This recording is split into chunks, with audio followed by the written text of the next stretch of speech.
Hello, your headlines today in the world of DC. Andy Muschietti could be directing the DC Universe Batman movie, Brave and the Bold. That would be awesome. The cameo for Wonder Woman in Shazam! Fury of the Gods, according to Zachary Levi, was very, very controversial because apparently, according to Zachary, they used a body double. Well, we'll get into it. Why does that matter? Because David F. Sandberg, at the time when he was questioned by fans about this, denied he used a body double and said Gal was actually there.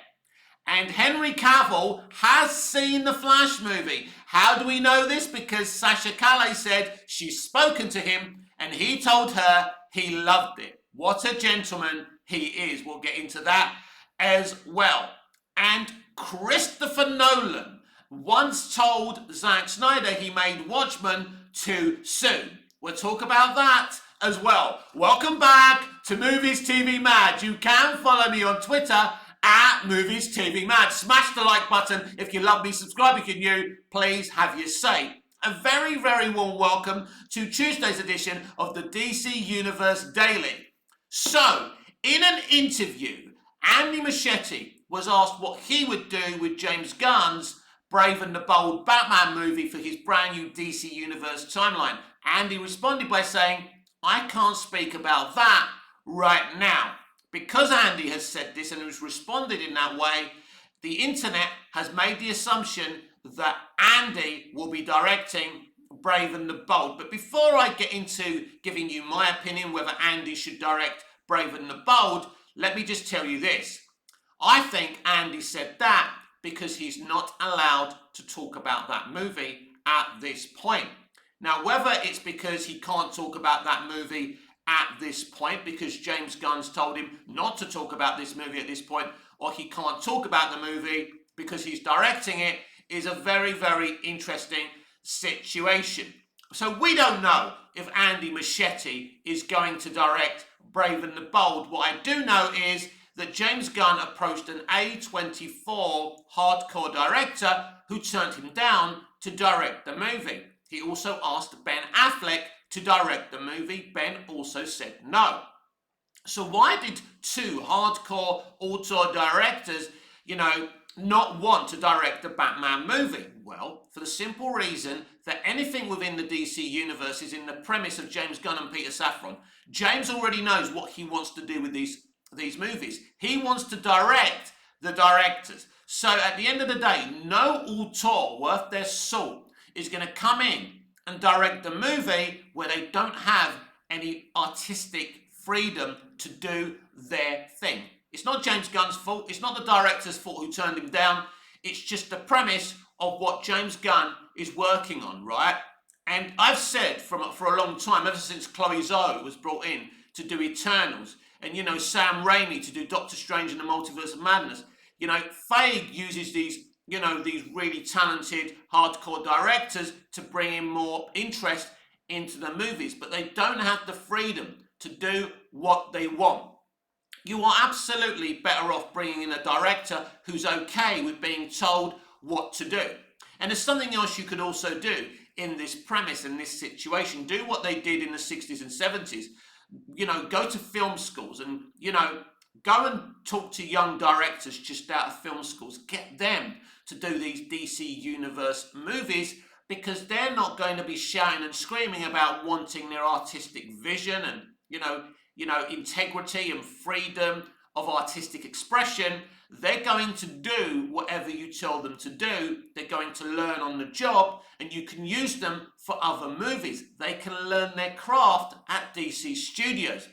That's what I would do if I was James Gunn. It's the best way to go at it. But they want to use, directors like from A24 and Ben Affleck because they have a reputation. Feige wanted to use Chloe Zhao in Eternals to give that movie legitimacy. The reason that movie didn't do very well and people didn't like it had nothing to do with Chloe. But it had something to do with a lot of the politics that went into that movie. It's also a very different and unique type of MCU movie. It's not the type of Marvel movie people were used to. And that was the problem with that movie. But ultimately, Chloe didn't have the freedom to do what she wanted with that film. Sam Raimi didn't have the freedom to do what he wanted with the Doctor Strange sequel. And why bring them in if you're just using them for their name? It's not going to work. I think it's time that these auteur directors don't get involved with like these, these condensed kind of franchises. And I think there's certain directors that should be used for these types of movies. One of those types of directors I've already spoken about are young kids out of film school. That would be a really, really good idea. But should Andy Muschietti, if he's given the opportunity, direct Brave and the Bold? Absolutely yes. With the Flash movie, Andy Muschietti has already proven he's happy to be directed by the studio. The Flash movie is a studio-driven movie. And Andy Muschietti has made the movie he was told to make. And he's done it really, really well. There's lots of decisions that went into making this movie I don't approve of. The replacing of Henry Cavill with, as Superman with Supergirl is a decision I don't approve of. Doing a Flashpoint movie but not being faithful to the source material is something else I'm not really happy about, but that's not the director's fault or the actor's fault. So the film is a very entertaining DC movie. And all of us who have already seen the movie are giving it the thumbs up. It's not the best movie ever or anything like that, but it's a very good movie. When you go and see it, you're going to have a good time with it. And it's about time we got a really good DC movie, because we've really been starving out here in DC fandom. So Andy Muschietti is very happy to be directed by someone like James Gunn, not to have artistic freedom and integrity.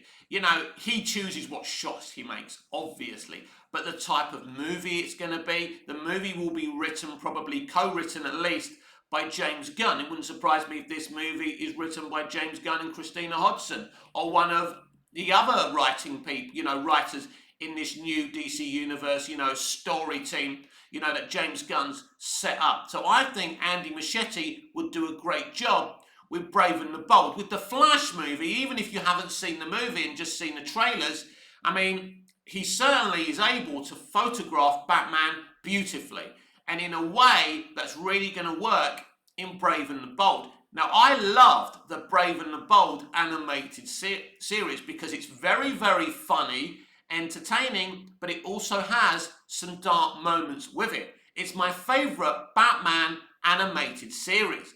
And they're using Damian Wayne in this movie as well, which will be a personal partnership. That's the Robin they're going to use. So that's going to be a personal, difficult, emotional relationship between Batman and Robin. And I think it's the right decision to bring in Damian Wayne. Now, a lot of people are upset that it's not Dick Grayson, it's not this one, it's not that one, but I think it's the right decision. It's the kind of decision people wouldn't have expected, but at least we're finally getting a Robin again in live action. And we've never had Damian Wayne in a live action movie, right? So, it's going to be exciting to see that. And I think that Andy Muschietti would do an absolutely fantastic job. But just because he said he can't talk about the movie, it doesn't mean he's the one directing it. Maybe he just can't talk about it, right? Maybe it's too early to talk about it. So, but it's interesting because all the reporter said to him was, if you were making the movie, what would you do with it? And it seems to me the only reason he wouldn't speak about that because he's probably directing the film. Maybe. He may not be directing the film. But also, asking his opinion about what he would do with the movie is ironic because it's not up to him. If he's directing this movie, whoever's directing this movie, it won't be up to the director what happens and how this movie is made. That is the premise of James Gunn. James Gunn already knows what kind of Batman movie he wants to see. It's going to be a brighter movie. It's going to be a lighter movie. It will be dark in places, but it won't be Nolan-esque. It won't be Reeves-esque. It's going to be a family-friendly Batman movie, and that's okay. And that's why Andy Muschietti, amongst other reasons, would be perfect to direct The Brave and the Bold. It seems to me there seems to be one controversy after the other with the DCEU. There was the divisive response to Man of Steel and BVS, then they removed Snyder, then they recycled his Justice League movie, and it's got worse and worse and worse. It's like taking a drill, digging a really deep hole and realizing you just have to fill the hole in because you dug it in the wrong way. And when Shazam Fury of the Gods was released, a lot of fans, mainly Snyder fans, were accusing David F. Sandberg of using a body double for the Wonder Woman cameo, because I must admit, it did look really, really fake. So according to Shazam actor Zachary Levi, that's exactly what happened. Oh, Zachary, mate, you just don't know when to shut your mouth. Nobody in Hollywood today knows when to shut their mouths. I think all actors, producers, writers and directors these days should be dumped on the Lost Island by Oceanic Flight 815 and only picked up when they need them to make stuff, because they can't help themselves. They gas bag all the time.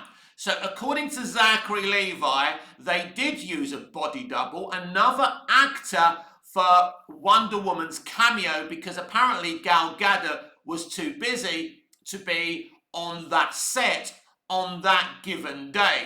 So they've done it again, everyone. In the first Shazam movie, Henry Cavill had a scheduling conflict. He could not turn up to cameo in the Shazam movie, so they used a body double. Now, a logical director like me would say, right, no, Henry, we can't use Superman. Is Gal Gadot available? Is Ezra Miller available? Is Ben Affleck available? Is Jason Momoa available, right? Is anyone available? Is Ray Fisher available, right? Anyone. They could have used any other of the Justice League members, right? It wouldn't have really mattered who turned up in that lunchroom, in that mess hall. It still would have done Freddie Freeman's arc more favours than having a Superman body double, a Henry Cavill body double, a headless body double turn up in that scene. It cheapens that moment.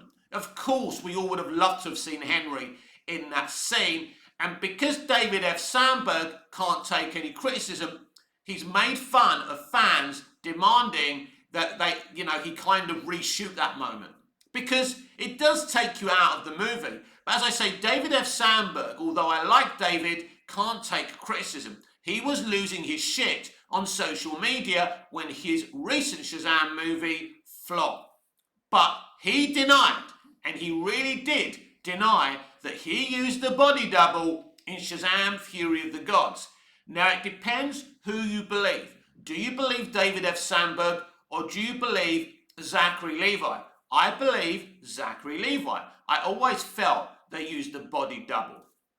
But it goes deeper than this. When you look at the lack of quality in that Wonder Woman cameo, the idea of her coming to save Billy Batson's Shazam's life is a beautiful idea, and it should have been executed in a beautiful way. First of all, they used the fast-paced version of her theme. It's not an action set piece, so that music is out of place. She's overly smug. Dinah is acting in ways that she's never acted before. She's acting out of character. None of it worked. And to make it worse, you can tell she's not really there. It is terrible. They should not have done it. They could have used somebody else. Now, I know it's a godlike situation and you need a god there, but at the end of the day, right, if you can't use her to bring him back to life, you need to restructure the story and use another cameo, right? And it's really, really strange to me that for the second time, a Justice League member had scheduling conflict and couldn't be there on the day. Or did Gal refuse to be involved? Well, we don't know, do we? Because it's very, very suspicious, isn't it, that Gal Gadot wasn't there. And it does make me really suspicious about this situation. But ultimately, it's problematic that they used a body double for Superman and a body double for Wonder Woman in 2 movies in a row. But that's not really the issue here. Because if this is true, David F. Sandberg lied. And that's where the problem lies, everyone. That's what I'm not happy about. Because I remember him attacking fans on Twitter when his movie was being criticised by critics and the fans, right? Talking about toxic fans, right? When he's from an industry so corrupt that people can't leave child actors unsupervised on set. And they have the cheek to talk down to their public, to their customers. But I believe that, Gal Gadot wasn't there on the day. I believe that Zachary Levi is absolutely spot on. And this is utterly problematic. This is utterly toxic. So I am glad that Walter Hamada has gone. I'm glad that somebody else is taking over DC. And hopefully we don't continue to get these problematic problems. But let's talk about Zack Snyder. Imagine Zack Snyder's making a Shazam movie. Zack Snyder would never make a Shazam movie or another DC movie. Would he do this? Would he use a body double because of scheduling problems? No, he just wouldn't use that character. Would Zack Snyder ever lie to his fans about using a body double? No, Zack Snyder wouldn't, because Zack Snyder has integrity. He has morality. And that's the difference between Zack Snyder and these fuckbots, right? Imagine lying about something that there's no need to lie about, right? I know you got a lot of shit, David, because of the Henry Cavill body double, the headless body double you used in the first Shazam. But you do not blatantly lie about something that there's no need to lie about. So now we know that for the second movie in a row, they used a body double. And to lie about it is so bad. It is outrageous, everyone.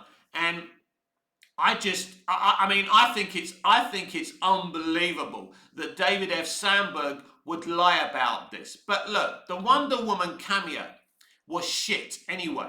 It was shit. None of it worked. It was so bad. I mean, it's such an important moment. This is a moment where Shazam has sacrificed his life for the world and his family, the people that he loves, the Shazam family, right? It's a very important moment. And initially it works until Wonder Woman shows up, and it's weird. It's like they're taking the piss. It's like this is a setup on Saturday Night Live, SNL. It's like they're actually taking the piss in her cameo. That's how bad it is. And I was shocked when I saw the cameo, because I was expecting something very compelling. I was expecting the Diana, the Wonder Woman we saw in the first movie in BVS, the serious Wonder Woman. But this Wonder Woman I saw in this cameo, I didn't recognize her. I didn't recognize this Wonder Woman.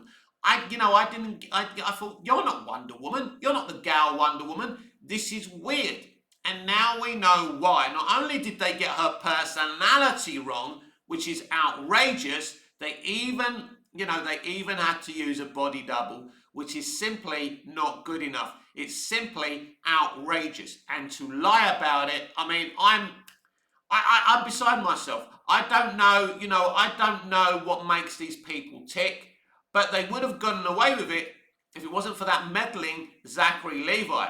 So did Zachary Levi know that his budding director, and I don't know what kind of relationship he has with David F. Sandberg, had already denied using a body double? Surely not, unless Zachary Levi and David F. Sandberg have had a falling out, and Zachary Levi decided for a bit of revenge, because Zachary Levi on Twitter is a very outspoken person about issues, concerning the real world. But I am absolutely stunned that Levi came out with this perler, because I'm not surprised that he lied. I'm not surprised that she wasn't really there and they used a body double. But it's problematic, it's outrageous, and it's insulting to you and to me.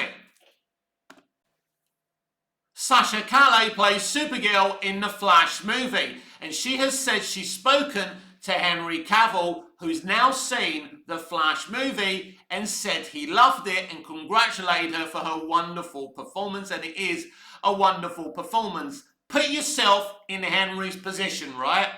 You have been fired as Superman. You have been, you should have been in the first act at least of the Flash movie alongside Ben Affleck and Gal Gadot, and you are not. They're treading in your Superman movie, and they've taken your Superman, your character, and swapped you for Supergirl, right? Instead, even though they're treading in the first DC movie, Man of Steel, your movie, the movie you were in.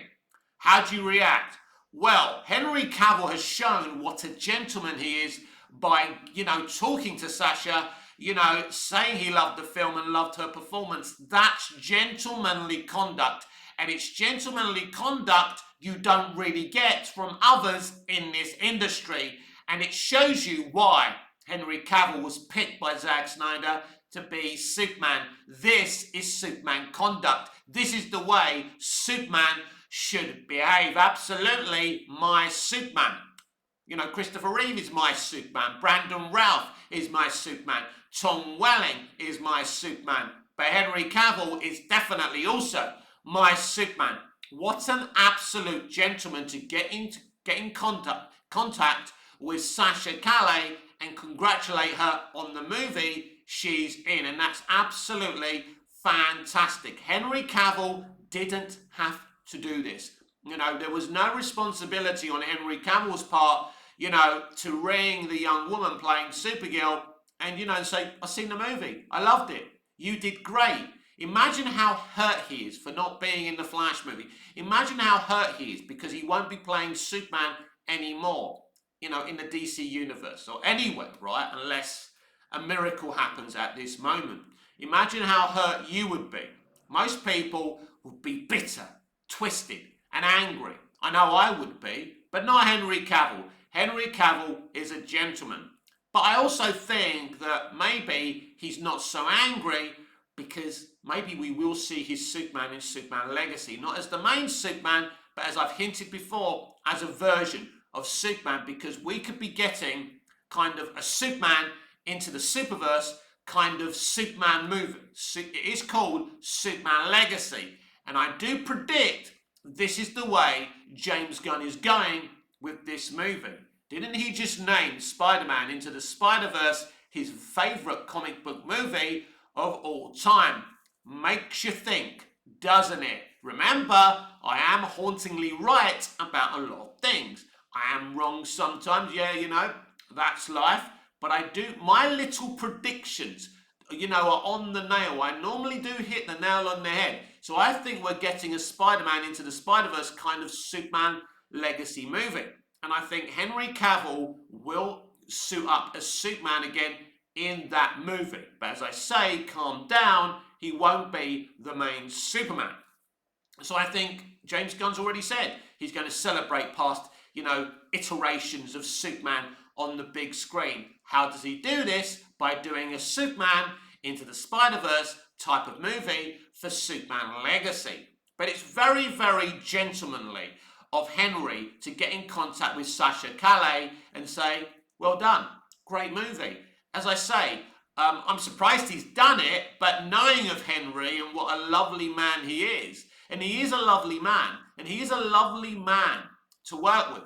I've spoken to so many people who've worked with Henry, and I've never ever heard one person say this guy's a little shit, this guy's a diva. I've never heard that. The only thing I've heard about Henry's conduct on the set and around people is that he's very passionate, as we discussed yesterday, in getting these characters right, because he's very nerdy, he's a gamer, he loves Superman, he loves The Witcher, and anything, he just wants them to get it right.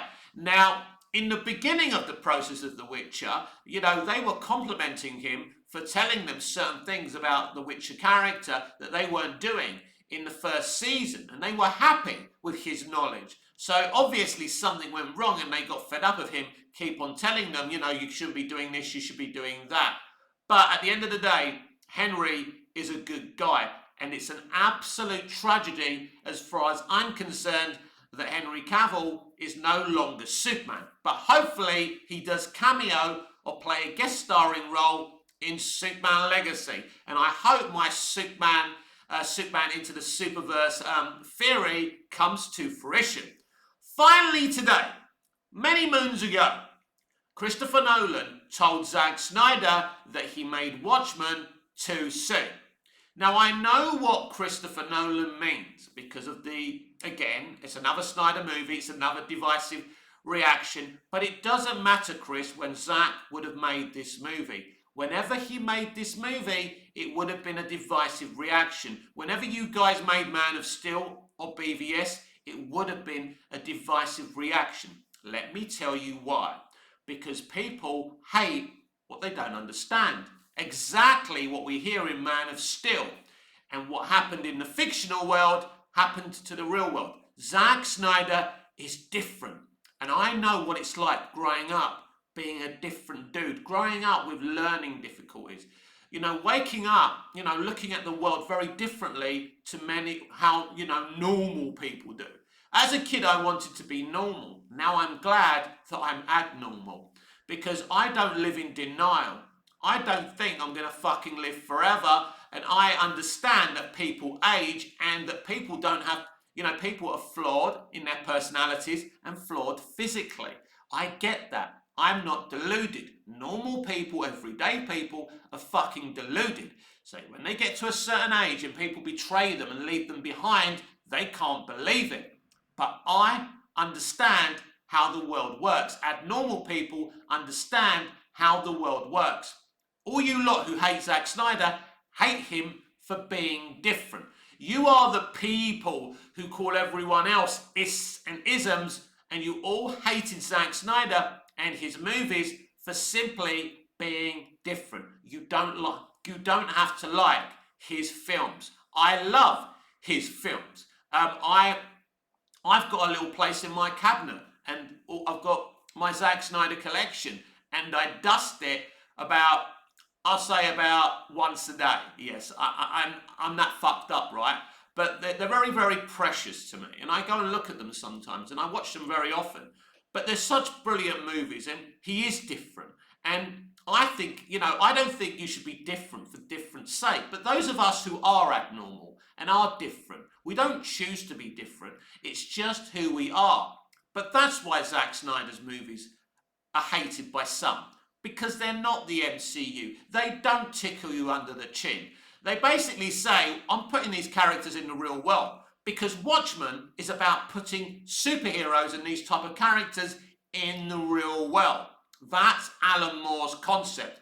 So this is everything that Zack Snyder loves about, that idea. This is what he did with Superman and Batman in BVS and Man of Steel.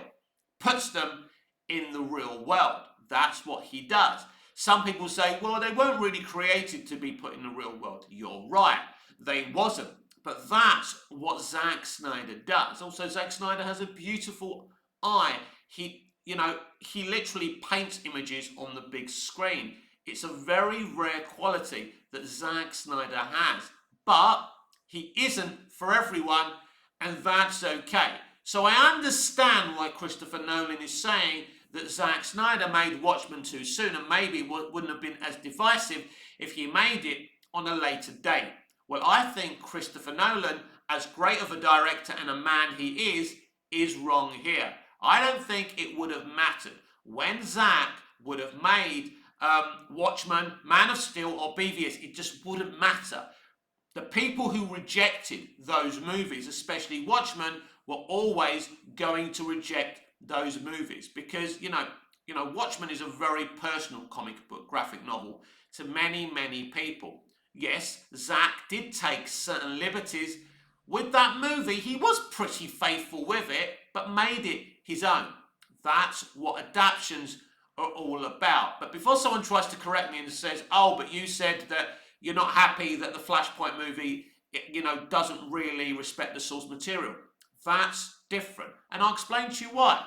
Because in the Flashpoint movie, in the Flash movie, right, they decided to omit the most important parts of that story. For example, the war again, the war between the Amazons and the Atlanteans, and the affair between Aquaman and Wonder Woman in that graphic novel is very, very important. Wonder Woman murdering Mira is very, very important. These are things that could have been very, very exciting. They took away the best bits. They took out Thomas Wayne so they could, suck you in and give you some cameo bait with Michael Keaton's Batman. But with Watchmen, it's very different. It's a stylized graphic novel and very personal to people. But I've never read the graphic novel. I've spoken to many, many people who have read it and are fans of the graphic novel, and they've explained to me. Some of them loved what Zack did, some of them didn't. But for me, I prefer what Zack did with the movie. It's a fantastic movie than what Damon Lindelof did with that extremist series of Watchmen with so much race baiting and propaganda, and that certainly wasn't for me. This has been Tuesday's edition of the DC Universe Daily with me, Mick, your host with the most. Just ask your girlfriends and your wife. Please like, share, comment, subscribe, hit the notification bell so you never miss this beautiful perfection, and I'll see you again in the next video. Smash the like button if you love me. Subscribe if you're new. Please have your say. Until I see you again, goodbye, au revoir, auf Wiedersehen.